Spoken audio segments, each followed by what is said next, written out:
Namaskar. So, what is happening after we die?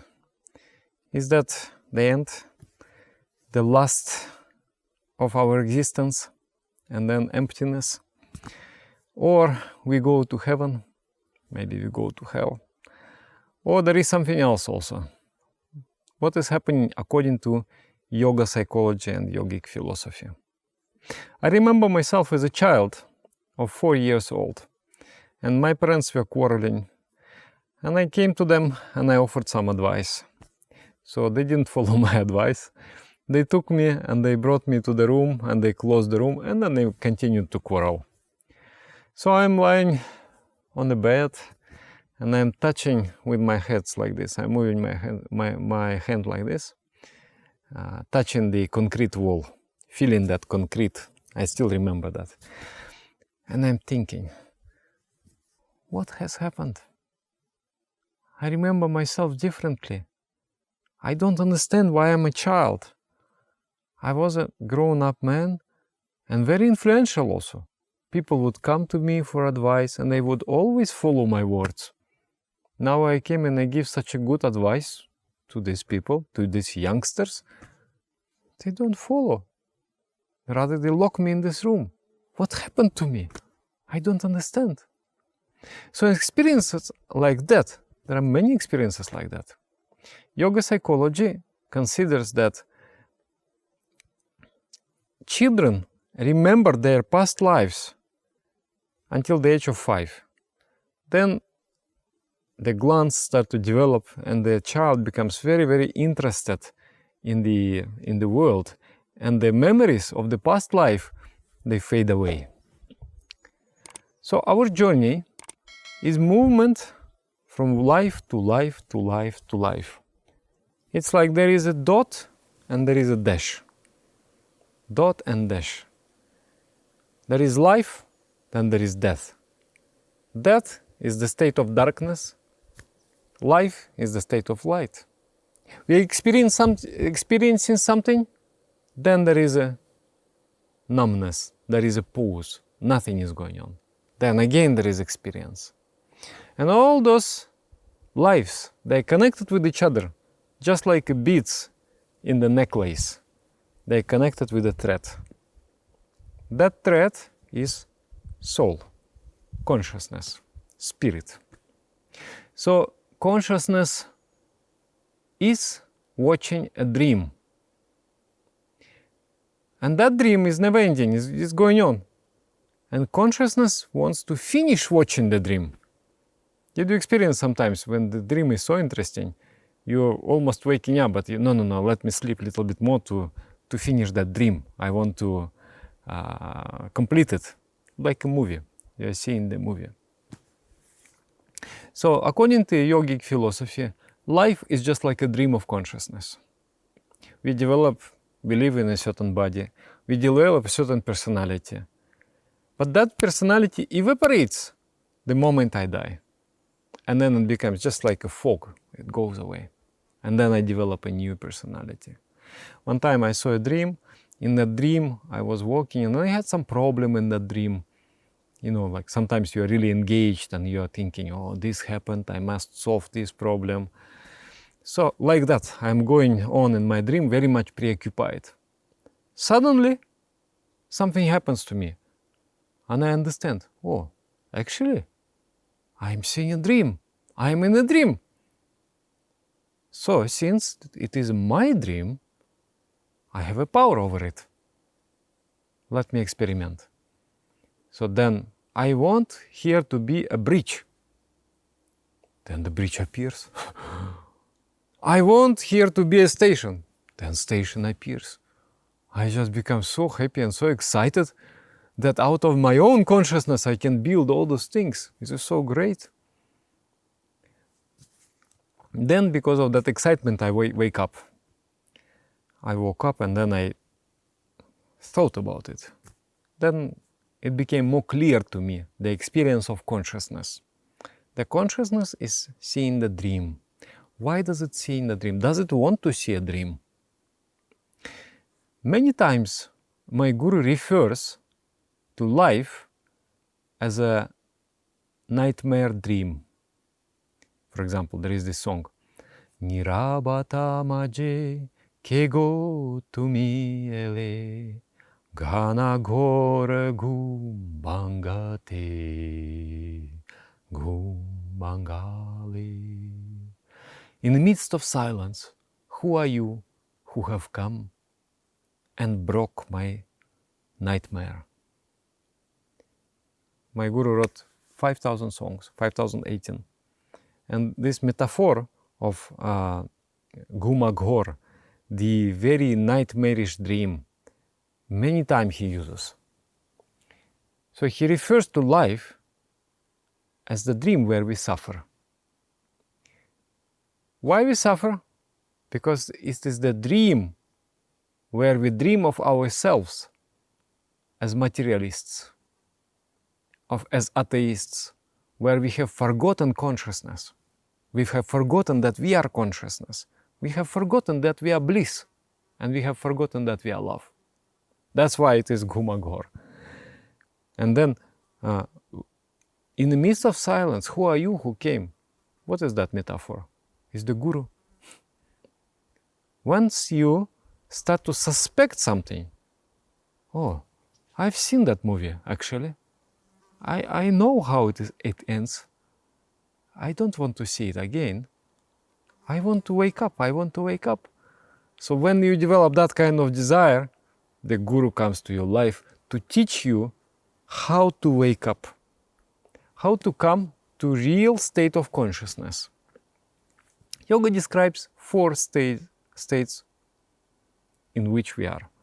Jagrata, wakefulness, it's like now, I'm talking, I'm moving, I'm awake. Swapna is when I sleep and I see a dream. Nidra, deep sleep, when I don't see a dream. And Turiya. Turiya is a state of transcendence, when the consciousness is free and remains in its original bliss form. That's Turiya. So normally we don't experience Turiya. We go through these 3. And to me, life and death is also like that. Basically, life is swapna of the consciousness. You are seeing the dream. And death is nidra of consciousness. You are sleeping without seeing a dream. Neither of those is original state of consciousness. In fact, death is defined as karanamanasi dirga nidra maranam. Long sleep of the causal mind is death. So when we are in the state of nothingness, nothing happens. So when you die, what is going to happen? Nothing. For some time there will be nothing. It's like sleep without dreaming. Just total knock off. And then what will happen? Why consciousness will see this dream again? Even in spiritual symbolism, there are many interesting things. Kundalini Shakti, sleeping divinity in my coccyx, in the lowermost bone of the spinal cord. 3.5 circles, serpentine energy. First circle represents pain of birth. Second circle represents suffering of life. Why suffering of life? Because life is godless. You forget the true state of your consciousness. That's why suffering.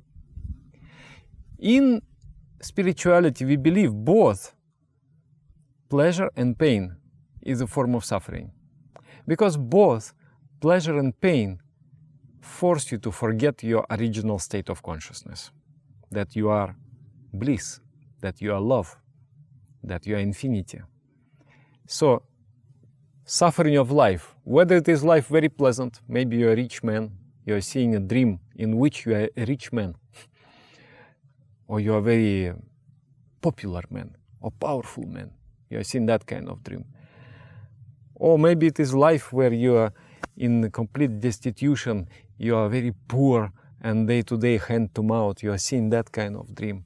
So both of those lives considered to be suffering of life, the second circle of Kundalini. Then third circle, agony of death. We don't want to wake up. No, no, no. I don't want to die. I want to keep holding that dream. So agony of death. And then there is one half.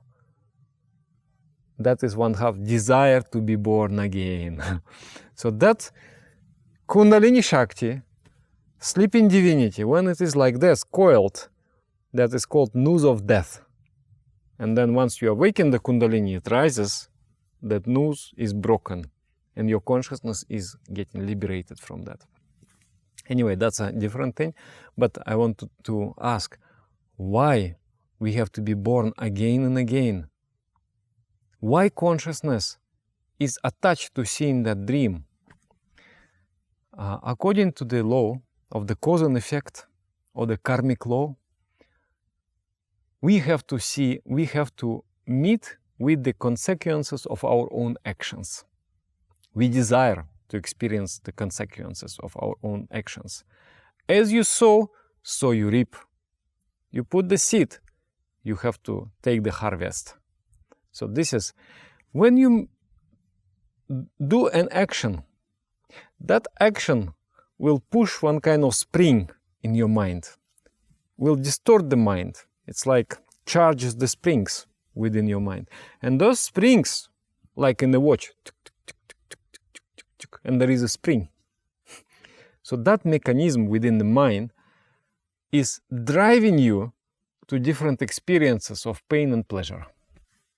And unless you finish all those experiences, you're unable to wake up from them. You have to finish, to go through them all.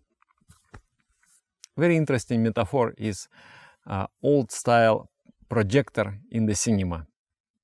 So there is this machine, there is a screen. Screen is the world, is your life. Then lenses is your mind, it focuses. The bulb, which gives the light, is your consciousness, your soul. And the film, which is moving there, is your karma. Your past actions created certain momentum in the mind, so the mind moves according to that. So that film, which is within your mind, is getting projected on the screen of life. Whatever is your karma will be projected in that screen of life. And then there is the mechanism which is rotating that film within the projector. That is the force of nature. So what happens when the film is finished? Suddenly the screen becomes pure white. The life itself becomes a pure consciousness. Nothing remains. No limited experiences are there. Just pure consciousness, light. So my consciousness will keep seeing the dream. It wants to finish the dream until the samskara is there, until the karma is there. But after some time, the consciousness, after I'm getting experience, I'm evolving and slowly waking up. I understand that I have seen all of this many times. I lived the lives. I had so many wives. I had so many children. I had so many jobs. I had so many roles. I was poor. I was rich. I was nobody. I was powerful. So many lives I lived. Now I feel I want to wake up. So at that moment, the guru have to come to your life to wake you up, to give you a special technique, which is meditation, and to give you the path of knowledge in which you do not create new karma.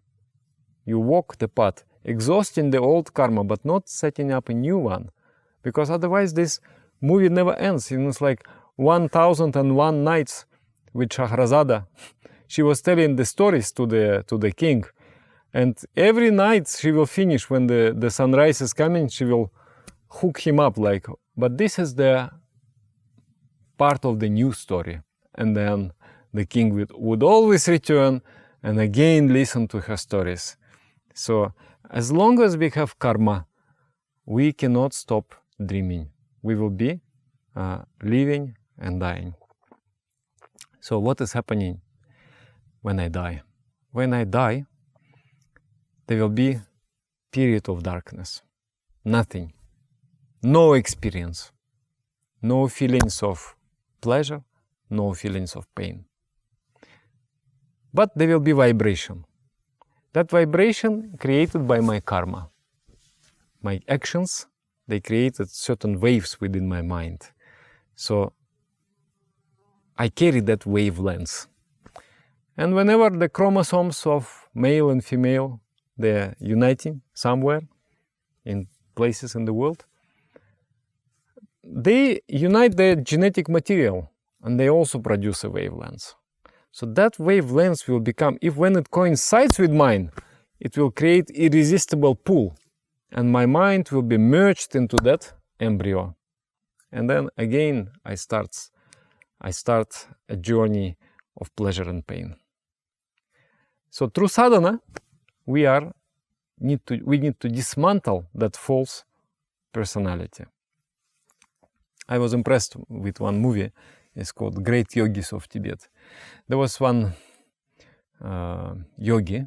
He meditated like 25 years in the dark cave.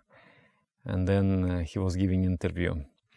And he said, I wanted to die, but Dalai Lama asked me to live a little bit more because I'm like a museum. I'm like a living representation of Tibetan culture. So he is our leader. So I agreed that I will live a little bit more. And he made such an interesting remark. He said, when you dismantle your mind with meditation, it doesn't matter anymore whether you live or die, because you are not this body, you are not this mind, you are consciousness eternal. And living and dying doesn't make any difference. It's just like you're witnessing just different states of mind. In India, I was meditating when I was 20 years old. I used to go to one holy place there and I would meditate. And then one night, I just realized I have nothing to do with this body. This body is not me. I have nothing to do with this personality. This is just a dream. I am consciousness. I have always been consciousness. I am consciousness. I will always be consciousness. I cannot die. There is no death for consciousness. It is impossible to die. What can die is only your personality. When I was a child,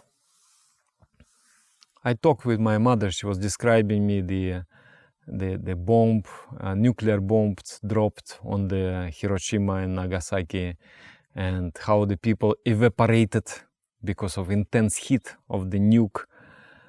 And then that time, I was born in Soviet Union, and that time there was lots of talk about some escalations. There was the arms race between USA and USSR, and there was very many people were scared. So she was telling me, this can happen, that we all evaporate. Then I asked her a question. I say, Mother, does it mean that I will not grow up? And she cried a little bit. She's like, oh, would be such a tragedy if you don't have a chance to grow up. And then when I remained alone, I started to think about it. And I was trying to imagine, is it possible that I will cease to exist? Is it possible that there was a time that I did not exist? Is it possible that there will be time where I will not exist? In my child mind, these questions were going on. And I could not say yes. I understood that I have always been and I will always be. Nothing can eradicate me. In Bhagavad Gita it says, consciousness, Atma, soul, the steel cannot cut it, the fire cannot burn it, air cannot dry it up, water cannot wet it. It is beyond all those things. So this understanding is there. We are eternal. Our consciousness is eternal. Nothing can harm the consciousness. Nothing. Whatever we do, we just see the dream. Like you see the dream. you know, when you wake up, you remember, wow, that was very, very heavy dream. Painful dream. Sometimes very pleasant dream. But what happens to that personality that was in a dream? When you wake up, it just evaporates like a fog. So all our past lives, they just evaporate. We don't preserve our personality. This life, this personality will die. Dada Siddhananda is going to die. But my consciousness will remain. And in next life, I will build a new personality with my consciousness and with my karma. Out of my karma, I will develop a new person. Karma is like those springs that drive, the mechanism that drives the mind, and the mind moves, achieving pleasure and pain in the process of restoring the balance. You know, like you press the spring, so to bring it back to the balanced state, the spring has to push back and drive you to certain situations. So this is how karma works. So when we can achieve the state of Turiya, temporarily we can achieve as a result of sadhana, but permanently we can achieve only when our karma is finished. For that, we follow the path of spirituality. We follow the path of wisdom. That's how you can finish all the karma. That's a different topic altogether. So I will die. I will be in a state of pause for some time. It can be 1 year. It can be 10 years. It can be 1,000 years. Good news is, for me, there is no time at that time. It depends whether there is available body for my kind of mind. Unique. If I'm very, very unique, I will have to wait until the good body will be produced for me. If I'm very ordinary, then many bodies available. So I have to wait in line when the body is available. So there will be process of waiting, then again there will be life. And Mahamrityu, what is Mahamrityu? Mahamrityu means great death. But great death of what? It is great death of your false personalities. When the consciousness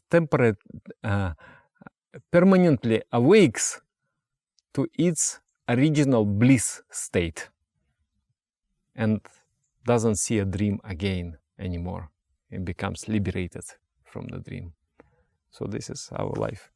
And if we do good actions, then dreams become pleasant. If we do bad actions, the dreams turn into nightmare. Nevertheless, it is dream. So real happiness is to awake from that dream. And when we are in the process of awakening, when we start doing sadhana, we already half awake. Because in sadhana, I can already experience my real state of consciousness, my bliss consciousness, when I am in the state of bliss. And this life is not anymore a nightmare, materialistic nightmare. The life achieves the juice, achieves the vigor, achieves the motivation and happiness of spirituality. So when we want to wake up, the Guru comes and with his divine word, with his mantra, he wakes us up, and we do sadhana to achieve complete awakening. So thank you very much. Write in the comments, maybe if you have some more questions, or maybe some experiences that would be so interesting to know. Yes, and come sometimes to our yoga monastery, visit our center and retreats, be with sannyasis. Who is sannyasi? Sannyasa means you let go. Why I see the dream, and I am merged with that dream. In the last stage of evolution, you become a sannyasi. Sannyas means you give up the world. You are here, but you're not here. You're already one foot in the consciousness and 1 foot here on earth. So such precious souls we have.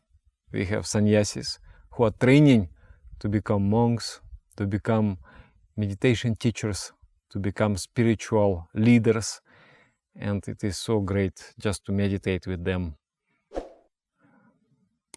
Yeah, come to Yoga Monastery and come to India. In India we have Project Ananda Sambhuti. Also we run a great retreats there in the Holy Land. You will see all the information under this video. Namaskar. Dear friends, because of your donations and contributions and support, our project can grow. I am able to record the useful videos about spirituality, meditation, inspiration, etc. Those who want to support us, you can find the link in the description of this video. And I thank you from the bottom of my heart. Thank you very much.